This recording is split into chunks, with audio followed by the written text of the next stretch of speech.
Assalamualaikum warahmatullahi wabarakatuh. Kami dari kelompok 7 akan menjelaskan mengenai kasus PT Garuda Indonesia. Saya, Tisa Safitri Amalia, akan menjelaskan mengenai biografi perusahaan PT Garuda Indonesia. PT Garuda Indonesia Persero atau biasa dikenal dengan Garuda Indonesia merupakan salah satu maskapai penerbangan terkemuka di Indonesia. Maskapai penerbangan ini pertama kali mengudara pada tahun 1940-an dalam era pendudukan Belanda. Pada saat itu, maskapai masih bernama Indonesia Airways sejak 26 Januari 1949. Pada awalnya, Garuda Indonesia merupakan hasil kerjasama antara pemerintah Indonesia dengan KLM yang merupakan maskapai Belanda yang kemudian semua sahamnya dimiliki oleh Indonesia pada tahun 1953. Pada tahun 1953, Garuda Indonesia telah berhasil memiliki 27 pesawat beserta staf-staf profesional. Perkembangan penyedia jasa penerbangan Garuda Indonesia semakin meningkat pada tahun 1960-an. Garuda Indonesia mendatangkan 3 pesawat turboprop Lockheed L-18-8C. Electra sering dengan dibukanya rute penerbangan baru ke Hong Kong. Pesawat baru jenis Convair 990A yang merupakan pesawat yang memiliki kecepatan tinggi dengan teknologi canggih. Dengan pesawat baru ini, Garuda kembali membuka rute penerbangan dari Jakarta ke Amsterdam melewati Kolombo, dan Praha.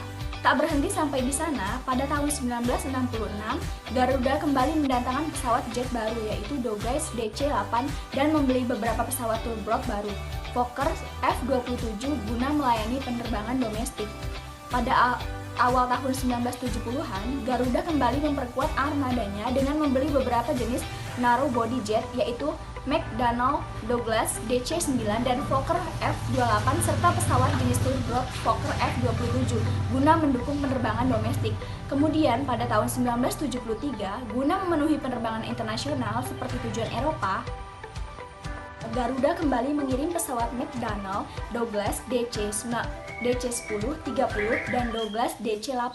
Selanjutnya, untuk penerbangan ke Eropa dan Amerika Serikat, Garuda mengoperasikan Boeing 747-2U-3B barunya. Pada tahun 1990-an terjadi bencana yang menimpa maskapai andalan Indonesia ini. Bencana pertama terjadi pada tanggal 13 Juli 1996 saat pesawat dari Fukuoka, Jepang menuju Jakarta. Awalnya saat pesawat hendak lepas landas, kipas turbin depan mesin pecah dan terpisah dari poros mesin sehingga mengakibatkan pesawat meledak dan terbakar.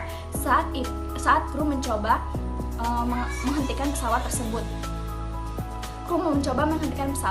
Peristiwa ini menewaskan 3 dari 275 penumpang. Kenalkan, saya Siti Zulaiha Nur Arifah. Di sini saya akan melanjutkan penjelasan materi tentang biografi PT Garuda Indonesia. Peristiwa yang terjadi pada tanggal 26 September 1997 saat pesawat Airbus A300B4 yang jatuh di Desa Buah Nabar, Kecamatan Sibolangit, Kabupaten Deli Serdang, Sumatera Utara. Dalam peristiwa tersebut, seluruh penumpang yang berjumlah 222 orang dan 12 awak tewas seketika. Ini merupakan kecelakaan pesawat terbesar dalam sejarah penerbangan di Indonesia.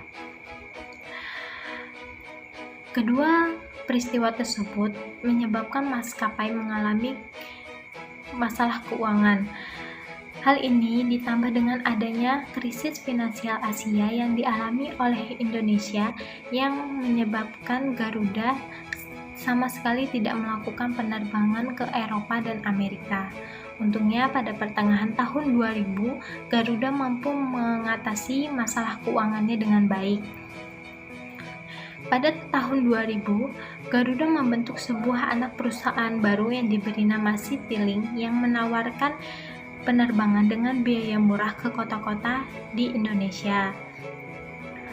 Dalam peristiwa-peristiwa nasional yang terjadi di Indonesia seperti serangan 11 September 2001, kasus bom Bali 1 dan kasus bom Bali 2, wabah SARS, dan bencana alam tsunami di Aceh pada tanggal 26 Desember 2004 serta jatuhnya sebuah pesawat Boeing 737 di Yogyakarta yang menyebabkan Garuda Indonesia kembali mengalami masalah keuangan.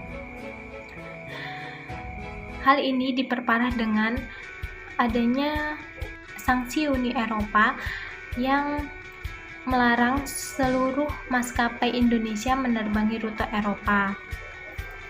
Setelah kembali dari krisis keuangan yang melanda Garuda mencatatkan sahamnya di Bursa Efek Indonesia sejak tanggal 11 Februari 2011.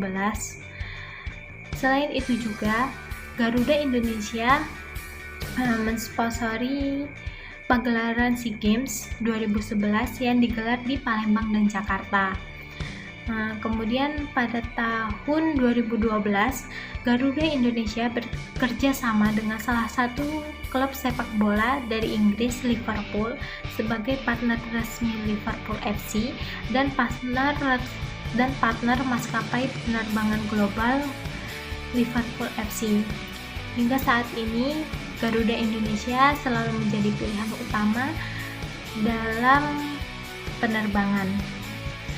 Baik, di sini saya Lucky Setiawan dengan FM 1751030001 akan menjelaskan mengenai sanksi yang diperoleh PT Garuda Indonesia akibat kisruh laporan keuangan yang tidak sesuai dengan pernyataan standar akuntansi keuangan.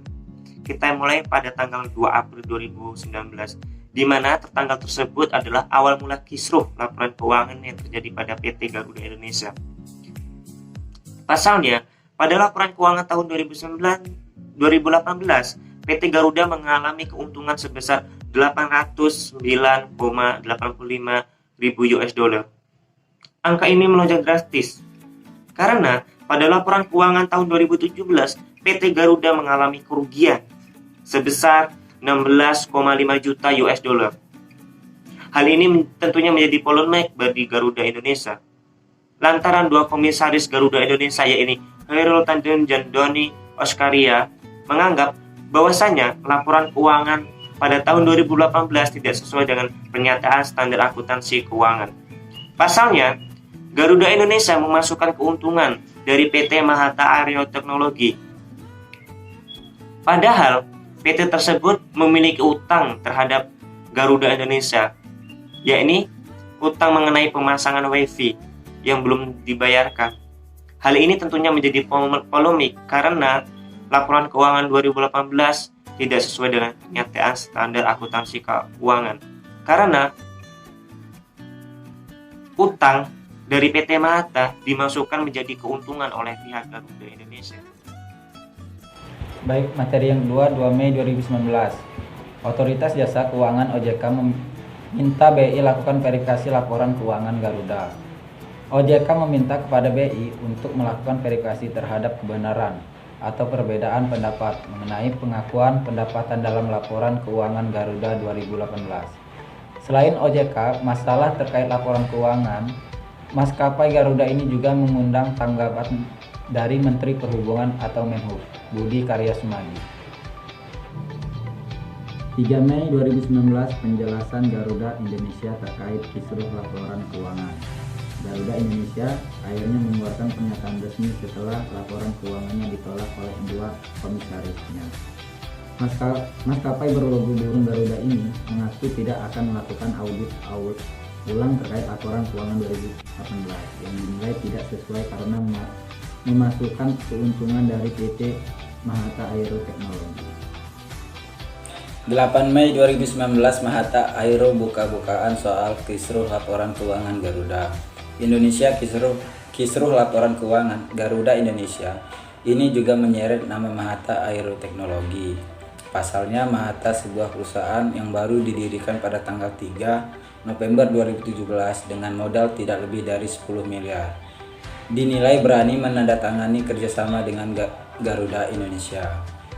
Dengan menandatangani kerjasama dengan Garuda, Mahata mencatat utang sebesar 239 juta US dollar kepada Garuda dan oleh Garuda dicatat dalam laporan keuangan 2018 pada kolom pendapatan.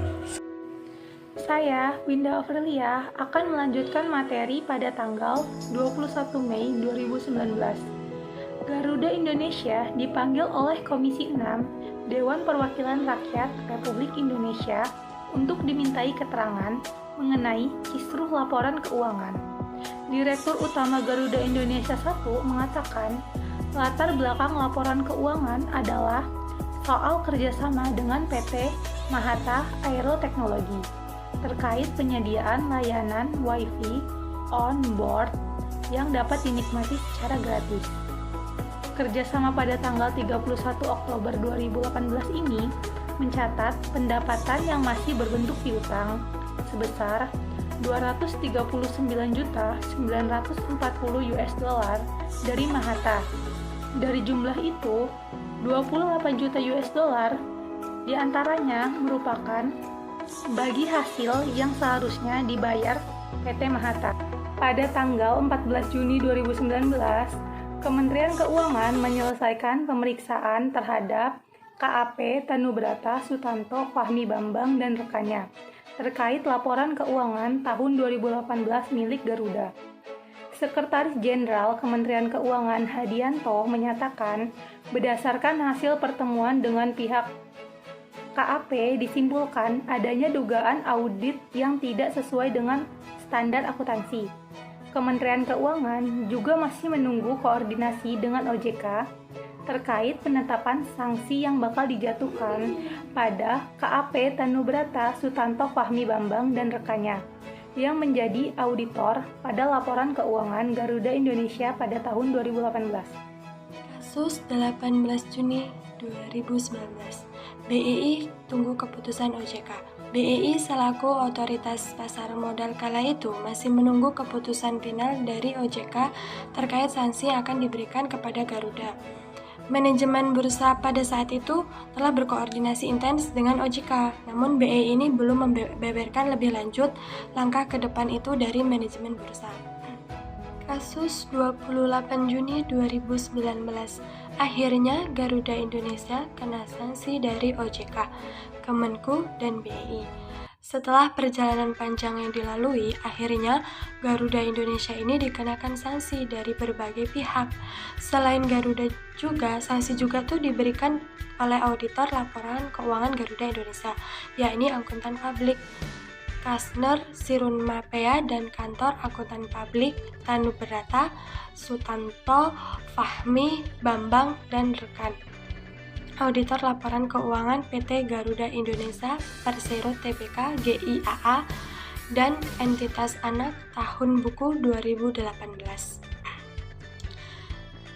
Terus untuk auditor, Menteri Keuangan Sri Mulyani ini memberikan sanksi pembukuan izin selama 12 bulan.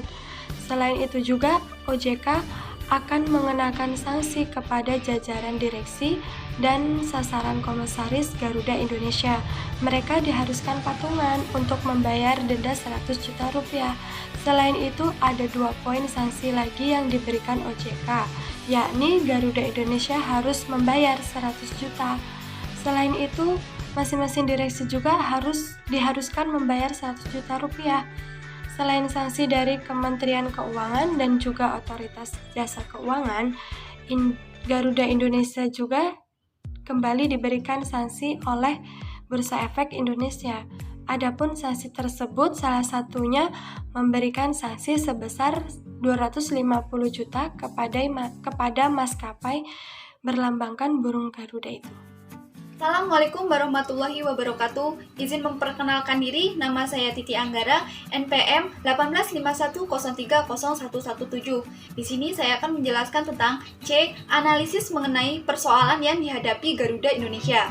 Dari artikel yang kami tulis, perusahaan Garuda Indonesia mengalami persoalan mengenai data laporan keuangan tahunan mereka. Polemik tersebut terjadi karena pada data laporan keuangan Garuda Indonesia pada tahun 2018, Garuda Indonesia berhasil membukukan laba bersih sebesar $809 berbanding terbalik dari tahun 2017 yang mengalami kerugian sebesar 216,58 juta dan itu menuai tanda tanya besar. Dua komisaris Garuda Indonesia, Khairul Tanjung dan Doni Oskaria, menolak untuk menandatangani laporan keuangan 2018 tersebut. Mereka menolak pencatatan kerjasama penyediaan WiFi dalam penerbangan dengan PT Mahata Aero Teknologi dalam pos pendapatan. Karena PT Mahata belum melakukan pembayaran kepada Garuda Indonesia. Akibatnya, Garuda Indonesia menanggung beban yang lebih besar untuk membayar PPN dan PPH. Padahal, beban itu seharusnya belum menjadi kewajiban karena pembayaran dari kerjasama dengan Mahata belum masuk ke kantong perusahaan. Setelah adanya laporan ini, perusahaan Garuda Indonesia mengalami penurunan harga saham ke level sekitar 478 per saham dari sebelumnya sekitar Rp 500 per saham.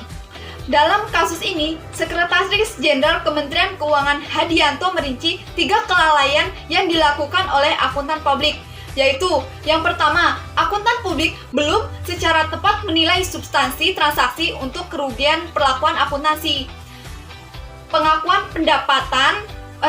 pendapatan piutang dan pendapatan lain-lain. Sebab akuntansi publik sudah mengakui pendapatan piutang meski secara nominal belum diterima perusahaan, sehingga akuntansi publik ini terbukti melanggar standar audit 315. Yang kedua, akuntan publik belum sepenuhnya mendapatkan bukti audit yang cukup untuk menilai perlakuan akuntansi sesuai dengan substansi perjanjian transaksi ini. Dan transaksi ini melanggar standar audit nomor 15. Yang ketiga, akuntansi publik juga tidak bisa memperhitungkan fakta-fakta setelah tanggal laporan keuangan sebagai dasar perlakuan akuntansi, di mana hal ini melanggar standar audit 560. Cukup sekian presentasi dari kami. Apabila ada kesalahan, kami mohon maaf. Pada Allah kami mohon ampun. Kami akhiri. Wallahu muwaffiq ila aqwamit thoriq. Wassalamualaikum warahmatullahi wabarakatuh. Terima kasih.